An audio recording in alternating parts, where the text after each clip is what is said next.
గతంలో జగన్ ముఖ్యమంత్రిగా ఉన్నప్పుడు చిరంజీవి గారిని అవమానించాడా? అవమానించలేదు. అవమానించలేదు. ఆయనే పిలిచి మా సినీ ఇండస్ట్రీకి జగనే కొంచెం హెల్ప్ చేశారు. ఉం. అప్పుడు చిరంజీవి గారు నమస్కారం పెట్టారు. బాలకృష్ణే రాలేదు అప్పుడు పొత్తులోకి.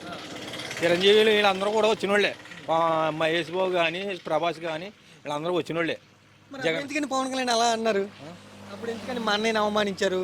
లేకపోతే సినిమా వాళ్ళని నడిపించాడు గేట్ కాడి నుంచి ఇంట్లోకి, అలా చేయకూడదు. జగన్ నడిపించారు కదా మరి.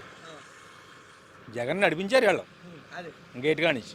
అదే ఏంటంటే ఆయనకి సీట్లు రాలేదు కాబట్టి ఆయన నడిపించడం వాస్తవం చూపించారు. ఆయన ముఖ్యమంత్రిగా ఉన్నప్పుడు సినిమా వాళ్ళని గేట్ కాడి నుంచి గుమ్మం దాకా నడిపించుకున్నాడు, డైరెక్ట్గా ఇంట్లోకి రానివ్వలేదు. జగన్ అప్పట్లో పవన్ కళ్యాణ్ విమర్శించారు కదా, మా అన్నయ్య చేత దండం పెట్టించుకున్నారు. లేదు లేదు, అలాగే ఏం చేయించలేదు. జగన్ అహంకారం. అంతే, అది జగన్ అది ఏం లేదు. జగన్ బాగానే చూసారండి ఆయన కూడా.